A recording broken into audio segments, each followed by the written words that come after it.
শুভ সকাল বন্ধুরা, দোলন simple housewife চ্যানেলের 127 নম্বর ভিডিওতে তোমাদের সবাইকে স্বাগত। যে যেখান থেকে আমার ভিডিওটি দেখছো, আশা করছি তোমরা সবাই অনেক অনেক ভালো আছো। আর তোমাদের আশীর্বাদে আমিও কিন্তু অনেকটাই ভালো আছি। তো বন্ধুরা, তোমাদের সবার আশীর্বাদ নিয়ে আজকের ব্লগটি শুরু করলাম। জানো তো বন্ধুরা, আজকেও কিন্তু আমার সেম অবস্থা। আগে দুদিন কিন্তু একই টাইমে মেয়ে বিছানাতে কিন্তু বমি করে দিয়েছিল, আর আজ কিন্তু বমি করেনি। জানো তো বন্ধুরা, আজ না আমার মেয়ে বিছানাতে পটি করে ফেলেছে। তো দেখো, ঘুম থেকে উঠেই বাইরেটা তোমাদেরকে দেখিয়ে দিলাম। আর কাল রাত থেকেই কিন্তু আমাদের এখানে বৃষ্টি শুরু হয়ে গেছে।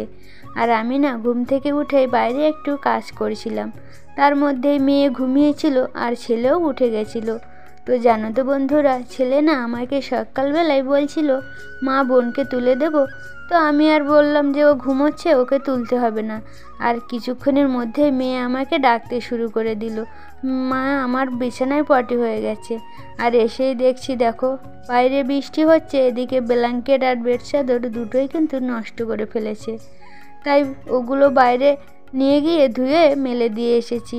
আর মেলে দেওয়া বলতে বাইরে তো কোনো রোদ্দুরও নেই, শুধু একটু টানায় রেখে এসেছি যাতে জলটা একটু ঝরে যায়। আর তারপর জলটা একটু ঝরে গেলে ঘরের মধ্যে এনে ঘরের টানাতেই মেলে দেবো।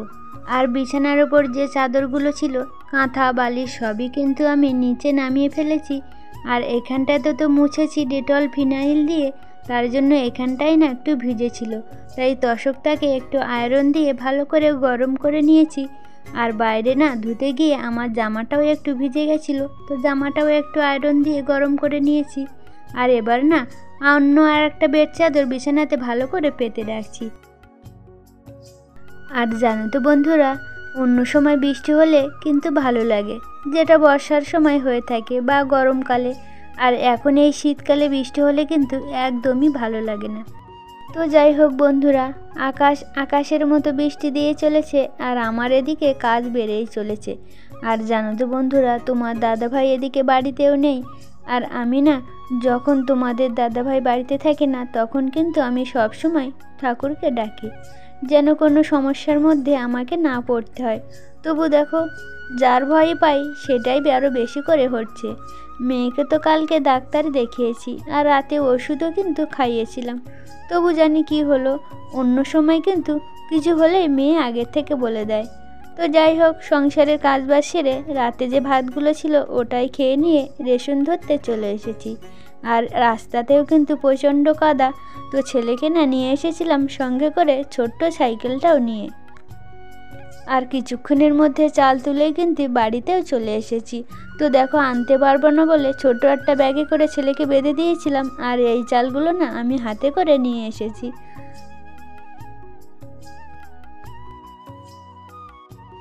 আর বাড়িতে আসার পর কিন্তু এখন ভালোই জোরে বৃষ্টি চলে এসেছে। আর সকালে তো রান্নাটাও করা হয়নি, তাই এসেই কিন্তু আগে ভাতটাকে বসিয়ে নিয়েছি। আর তারপর সবজিটাও কেটে নিয়েছি। আজকে না ফুলকপি আর আলু কেটেছি, ওটাই রান্না করব। রান্নাটা কিন্তু আমি একবারে দুবারের জন্য বসিয়েছি। দুপুরেও খাওয়া হয়ে যাবে, আর যেটুকু থাকবে রাতেও আমাদের হয়ে যাবে। আর জানো তো বন্ধুরা, তোমাদের দাদাভাই যে সিলভার কাপ আর ভেটকি মাছ নিয়ে এসেছিল, তো সিলভার কাপ মাছের না এখনও 3 পিস রয়েছে, সেটাই দিয়ে কিন্তু ফুলকপিটা রান্না করব। আর ভেটকি মাছের দাগাগুলো রেখে দিয়েছি, সোমবার তোমাদের দাদাভাই এলে তারপরেই খাওয়া হবে। আর তোমাদের সঙ্গে তো একটা কথা বলাই হয়নি। জানো তো বন্ধুরা, সকালবেলা যখন রেশন ধরতে গেছিলাম, তখন কিন্তু মেয়েকে সঙ্গে করে নিয়ে যাইনি।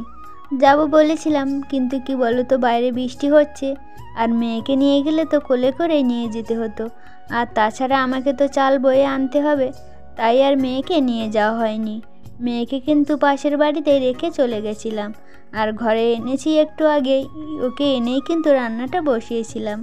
আর ও ঘরে বসে খেলা করছিল। আর ঘরটাও না সকাল থেকে বিভিন্ন কাজের তালে আজকে ঝাঁট দিতেই ভুলে গেছিলাম। তাই এখন কিন্তু রান্না করতে করতে ঘরটাও ঝাঁট দিয়ে নিয়ে তরকারিটা একটু নেড়ে দিয়ে আসলাম, তারপরে চলে আসলাম উঠানে।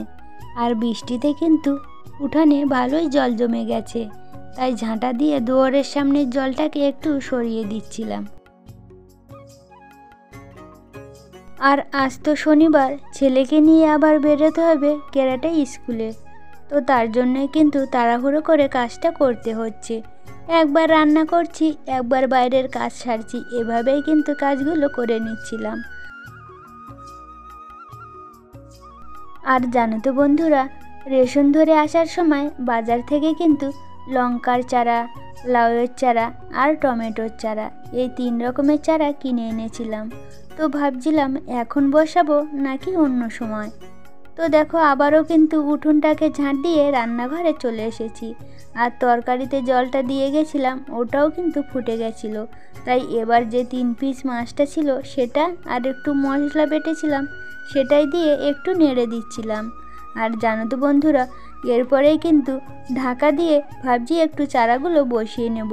তো দেখো বলতে বলতেই চারাগুলো নিয়ে চলে যাচ্ছি কলপাড়ে। আর আমাদের বাড়িতে জায়গা বলতে ওখানেই কিন্তু একটু জায়গা রয়েছে কিছু লাগানোর মতো, তাই এই চারাগুলো না এখানেই ভাবছি বসিয়ে দেব। তো জানো তো বন্ধুরা, এখানের মাটিগুলো কিন্তু খুব সুন্দর। এখানে না উনুনে যে রান্না করতাম তার ছাইগুলো কিন্তু ফেলতাম, তাই এখানের মাটিগুলো বেশ সুন্দর। তার জন্যই কিন্তু লাউয়ের চারা দুটো এখানেই বসিয়ে দিচ্ছি। আর লাউয়ের চারা না, লাউ গাছগুলো যখন বড় হয়ে যাবে এখান থেকে একটা ডাল দিয়ে কিন্তু বাথরুমের চালের উপরে তুলে দেওয়া যাবে। তাই লাউয়ের চারা দুটো এখানে বসিয়ে দিয়ে আর গোড়াতে না ভালো করে একটু মাটি লাগিয়ে নিচ্ছিলাম। আর আজকে তো বৃষ্টি হচ্ছে, যদি বেঁচে যায় তাহলে তো খুব সুন্দর হবে। জানো তো বন্ধুরা, চারা লাগাতে লাগাতে আমার কিন্তু একটা কথা মনে পড়ে গেল। জানো তো বন্ধুরা, গত বছর কিন্তু এই সময় টমেটোর চারা, বেগুনের চারা এগুলো না তোমাদের দাদাভাই এনেছিল। আর আমি ওই সাইডে যে তুলসীর মঞ্চ আছে ওখানেও লাগিয়েছিলাম, আর এই সব জায়গাগুলোতেও কিন্তু লাগিয়েছিলাম। তো জানো তো, কিছুদিন হওয়ার পর না গাছগুলো প্রায় ভালোই বড় হয়ে গেছিলো। আর তোমাদের দাদাভাই না ঘরে ইউরিয়া সার আনাছিল, তো গাছের গোড়ায় গোড়ায় অনেক করে ইউরিয়া সার দিয়েছিল। ভেবেছিল গাছগুলো তাড়াতাড়ি অনেক বড় হয়ে যাবে। ও কিন্তু জানে না যে কিভাবে কোথায় চাষ করতে হয়। তো দেওয়ার পর না কিছুদিনের মধ্যেই কিন্তু গাছের একটা করে পাতা শুকোতে শুকোতে পুরো গাছটাই মরে গেছিলো। আর শুধুই একটা গাছ বলে না, যে কটা গাছ আমি লাগিয়েছিলাম সব কটা গাছই কিন্তু মরে গেছিলো।